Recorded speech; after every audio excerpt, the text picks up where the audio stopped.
Un encuentro con su palabra, porque secase la hierba, marchitase la flor, mas la palabra de Dios permanece para siempre. Con ustedes, el doctor José Ricardo Arias Quintero.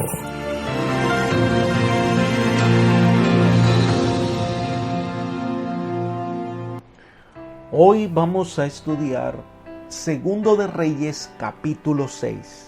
Eliseo recupera el hacha hundida. Quiero invitarte en este momento para que oremos. Padre eterno y bondadoso, alabado y glorificado sea tu santo nombre. Venimos ante ti, Señor, para agradecerte por tus cuidados, para agradecerte por tu amor, para agradecerte, Señor, que podemos acudir a ti y estás listo para escucharnos, entendernos y prodigarnos tus dones. Por eso en este momento especial solicitamos que nos acompañes para que al abrir tu palabra podamos tener la suficiente sabiduría y que tú nos puedas dar entendimiento y poder tomar lecciones importantes para nuestra vida. Gracias, Señor, por tu paciencia y amor, pues lo pedimos todo en el nombre de Jesús. Amén. La obra del profeta Eliseo estuvo marcada por estar más cerca de las personas y comenzar esa obra de reforma influyendo en la vida de aquellos que recibían sus instrucciones. Además, todos los milagros y obras que hacía eran guiadas por Dios y demuestra que Él era solo un medio para que la gente llegara al conocimiento de la verdad. El capítulo que vamos a estudiar hoy, el profeta sigue realizando maravillosas obras en nombre del Dios Todopoderoso. La primera sección son los versículos 1 al 7. El profeta Eliseo hace un milagro en favor de los alumnos de la escuela de los profetas. Leamos los versículos 1 al 3. Los hijos de los profetas dijeron a Eliseo: mira, el lugar en que vivimos contigo es estrecho para nosotros. Vayamos ahora al Jordán, tomemos cada uno una viga y hagamos allí un lugar donde habitar. Id pues, respondió Elías. Te rogamos que vengas con tus siervos, dijo uno. Iré, respondió él. Una de las tareas más importantes de Eliseo fue trabajar y alentar a los jóvenes que estaban en la escuela de los profetas. Este era un medio eficaz para poder difundir un espíritu de avivamiento y reforma en Israel. Elena de White comenta: mientras Eliseo pudo viajar de lugar en lugar por todo el reino de Israel, continuó interesándose activamente en el fortalecimiento de las escuelas de los profetas. Donde quiera que estuviese, Dios le acompañaba, inspirándole las palabras que debía hablar y dándole poder de realizar milagros. Libro Profetas y Reyes, página 195. En estas escuelas de los profetas, los jóvenes tenían como texto el estudio de la ley dada a Moisés, pero también estudiaban historia, música sagrada y poesía. Estos eran lugares especiales de formación. Elena de White nos habla de los alcances de dichas escuelas, al decir: en estas escuelas de los profetas, los jóvenes varones eran educados por quienes no solo estaban bien versados en la verdad divina, sino que ellos mismos mantenían una íntima comunión con Dios y habían recibido la gracia especial de su espíritu. Esos educadores disfrutaban del respeto y de la confianza del pueblo, tanto por su conocimiento como por su piedad. El poder del Espíritu Santo con frecuencia se manifestaba claramente en sus asambleas y no era raro el empleo del don profético. Estas escuelas o instituciones superiores fueron de un valor incalculable para Israel, no solo como un recurso para la propagación de la verdad religiosa, sino para la preservación del espíritu de una piedad vital. Esto está en Sign of the Times, 20 de julio de 1882.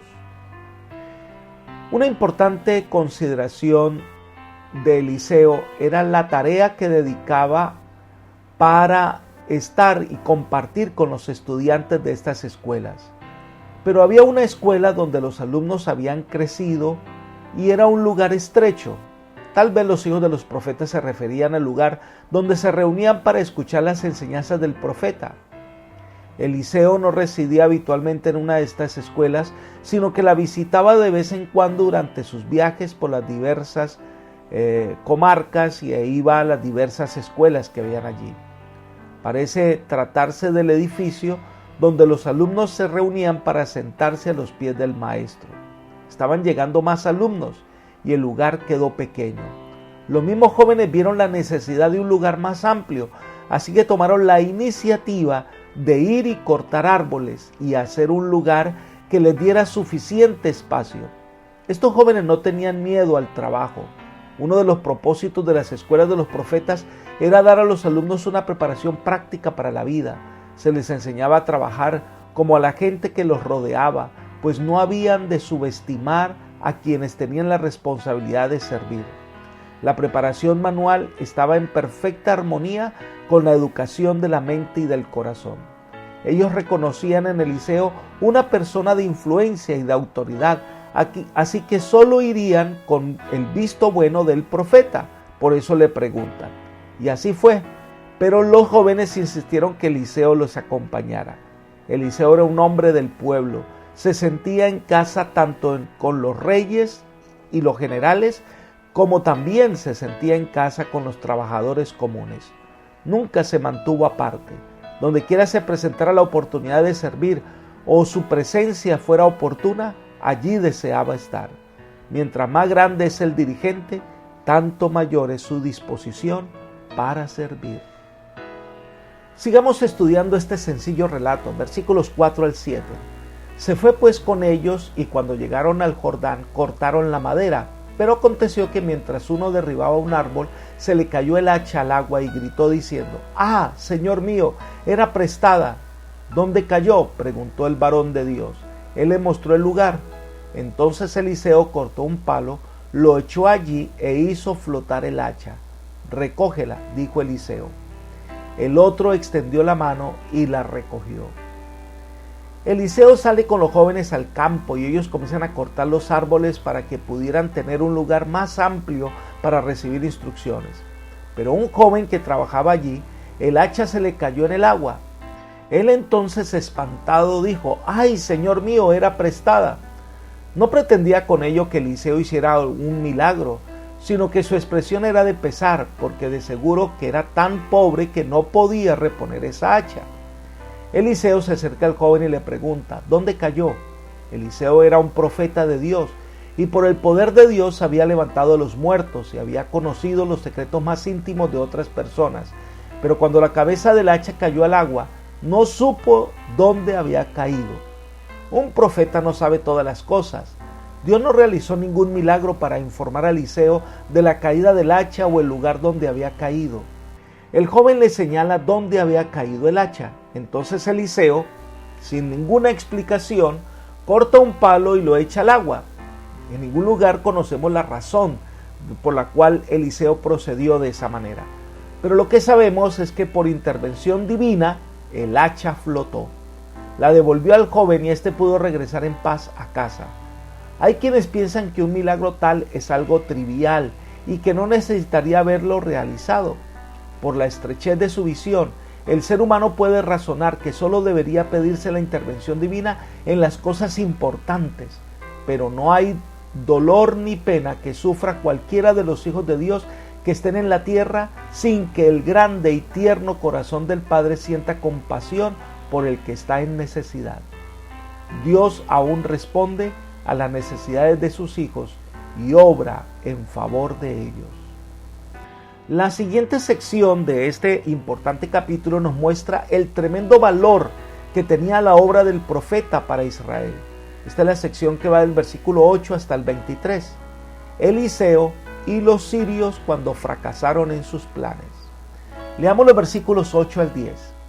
Estaba el rey de Siria en guerra contra Israel y en consejo con sus siervos dijo: «En tal y tal lugar estará mi campamento».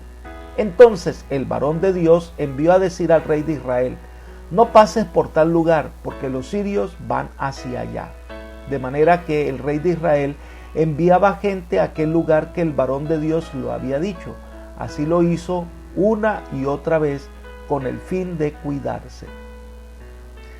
Al comienzo de esta sección debemos precisar dos cosas. Número 1, no todas las narraciones del libro de Reyes están en un orden cronológico estricto, solamente describen acontecimientos uno tras otro. En segundo lugar, no tenemos evidencia que nos permita ubicar una fecha para el conflicto que se narra aquí.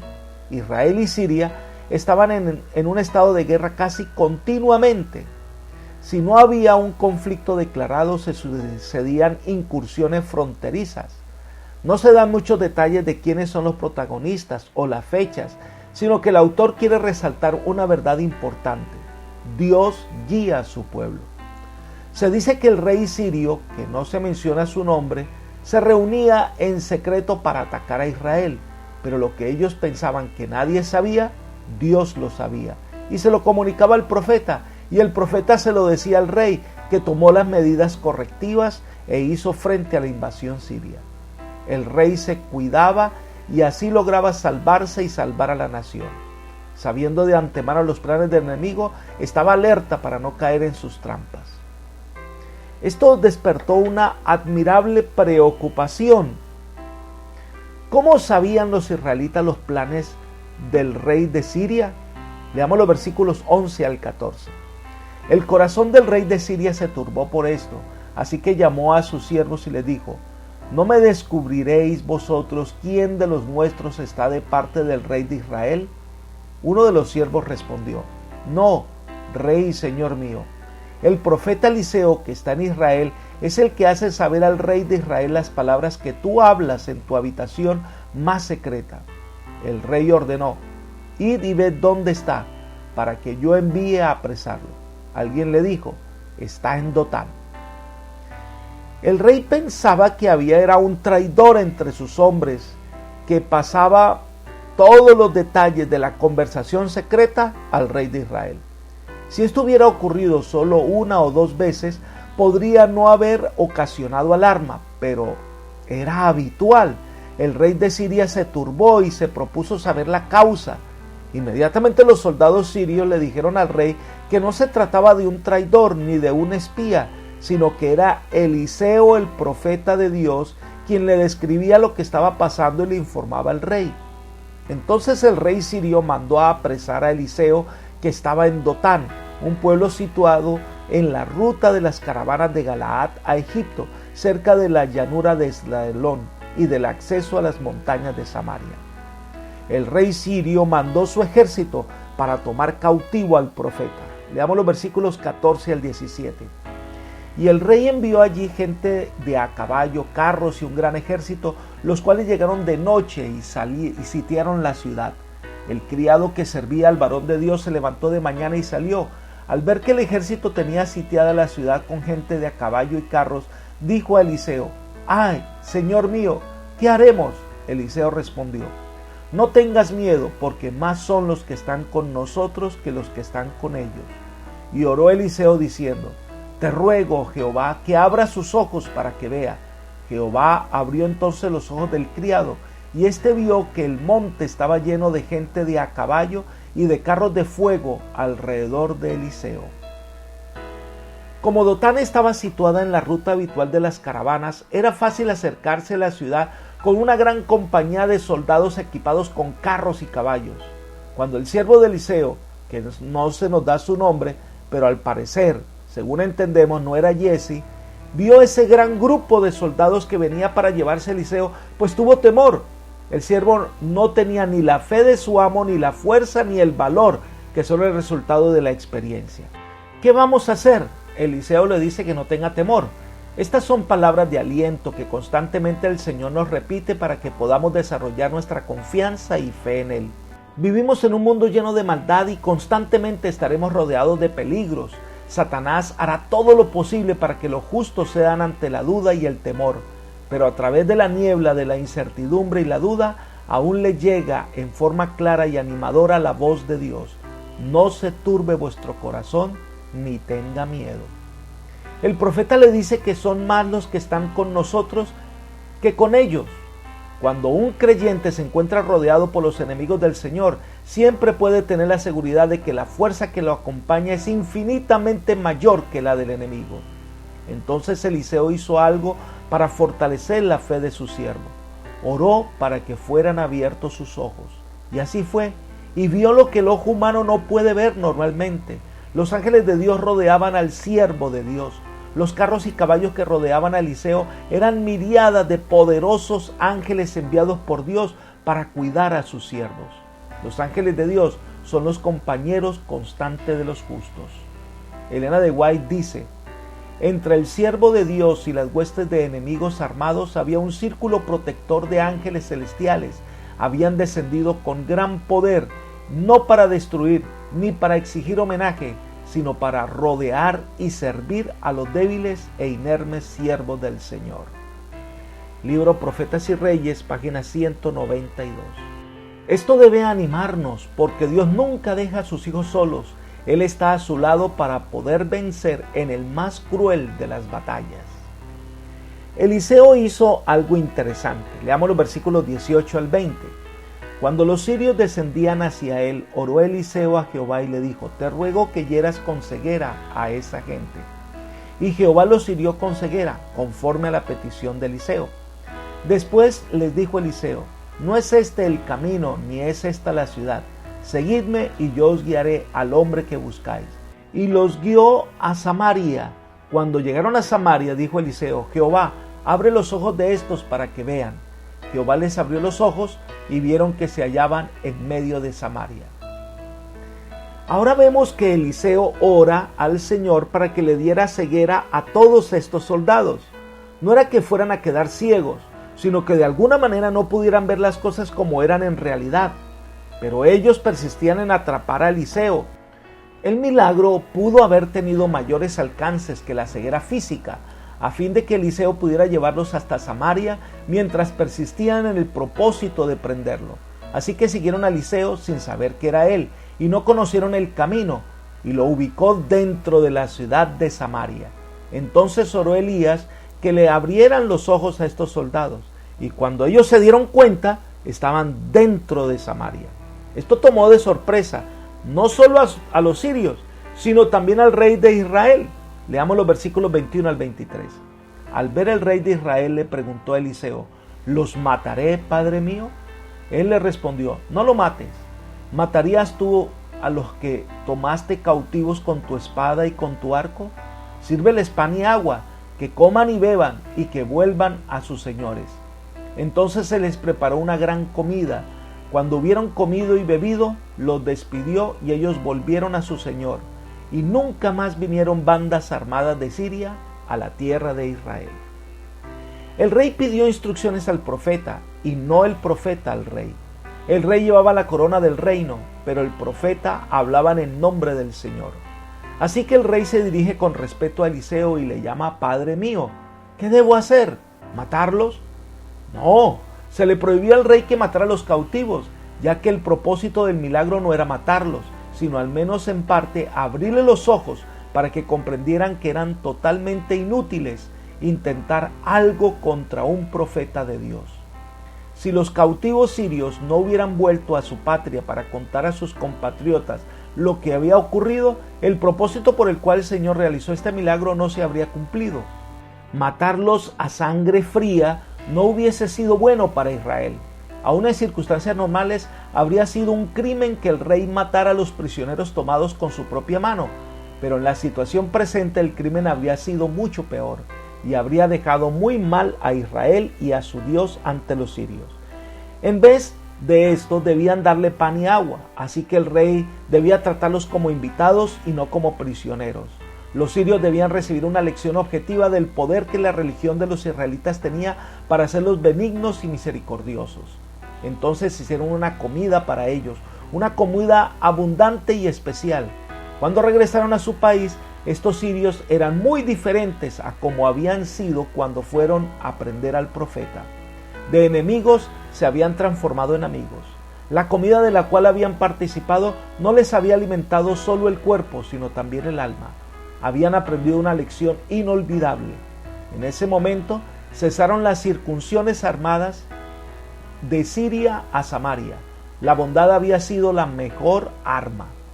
Cuando uno hace el bien a sus enemigos, se ayuda a sí mismo.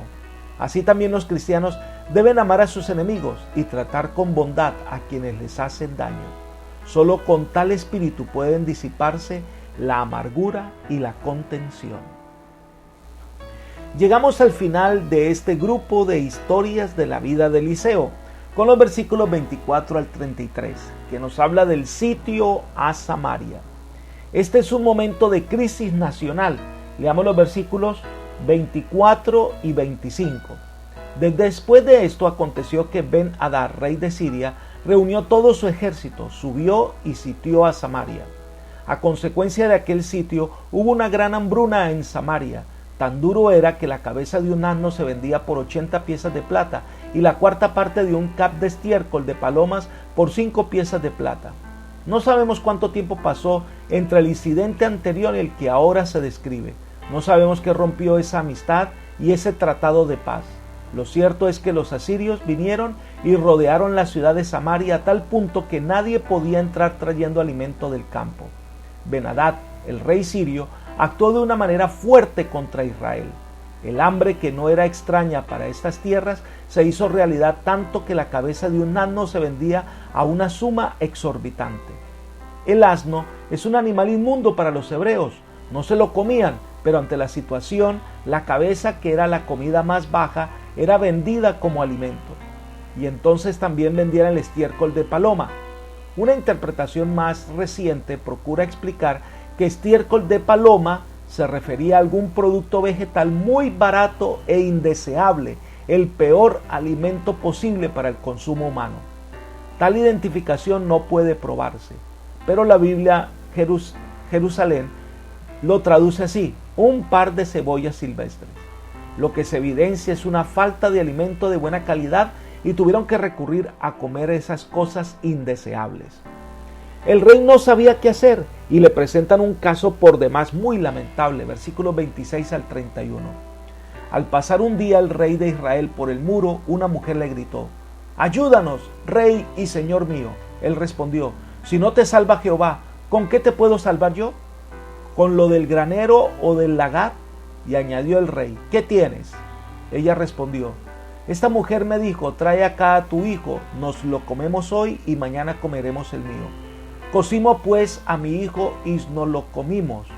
Al día siguiente yo le dije: trae acá a tu hijo para que nos lo comamos, pero ella ha escondido a su hijo.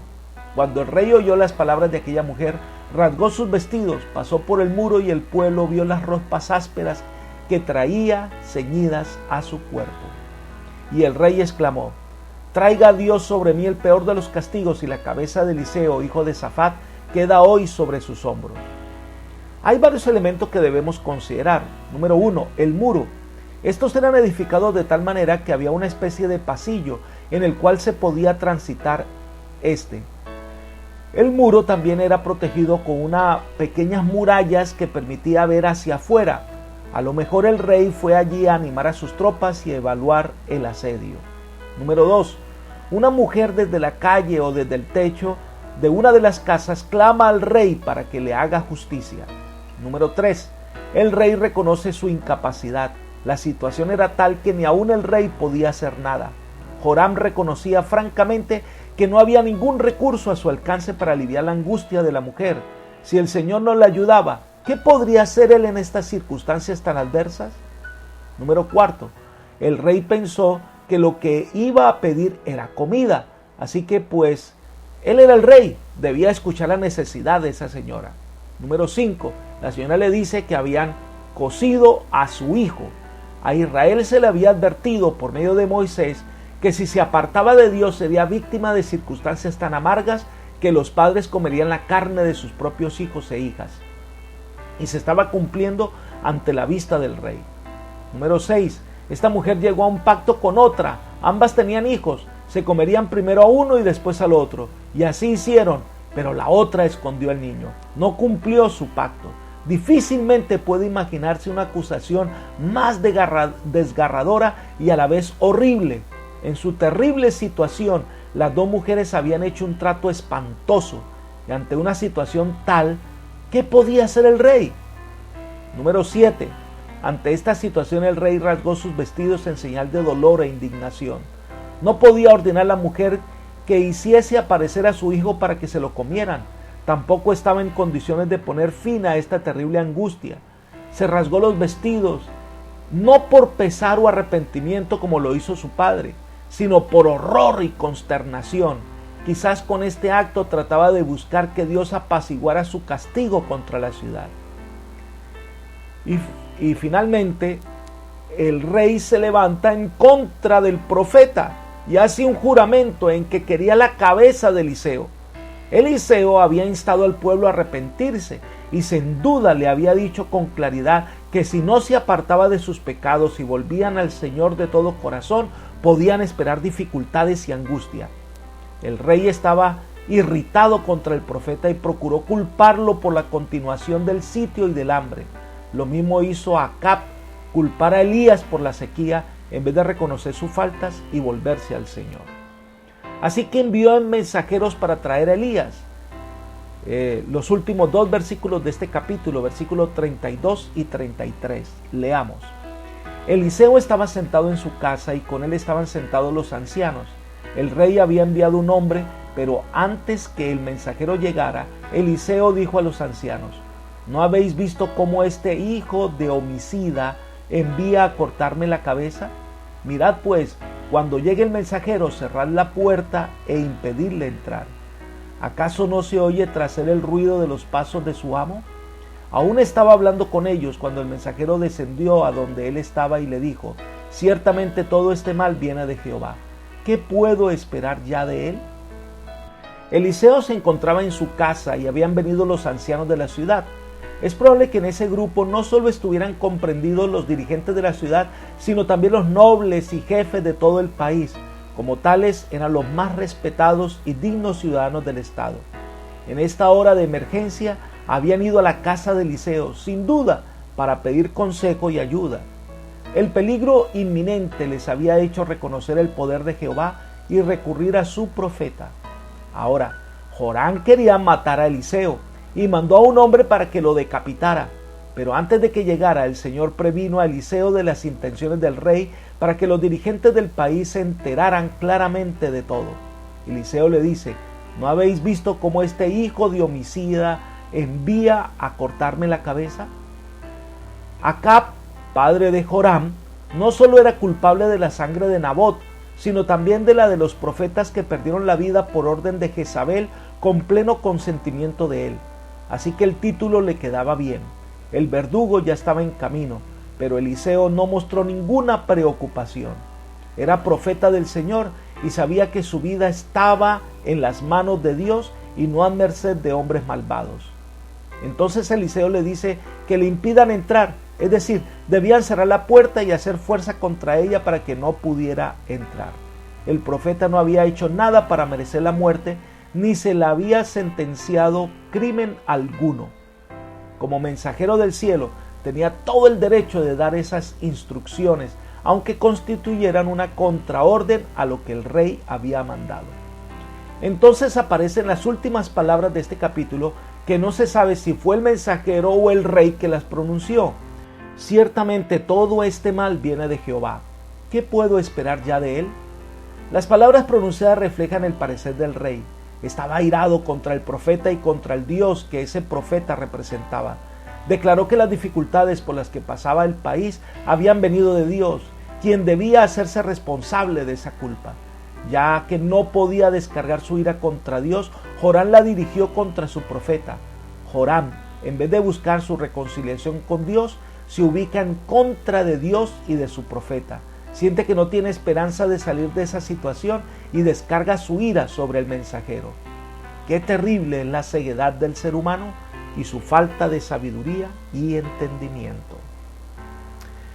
Apreciados amigos y hermanos, Dios es el Dios de las cosas imposibles, pero solo puede obrar cuando nos presentamos humildes ante Él, reconociendo nuestro pecado y nuestra incapacidad para solucionarlo. Dios obra cuando le permitimos que tome el control de nuestra existencia, y allí el Señor nos dará la victoria. Por eso te invito a venir a Jesús y entregar el control de tu vida a Él, porque Él obrará en tu favor y te salvará. Que el Señor hoy te bendiga, te guarde y te conceda paz. Es mi oración por ti. Amén.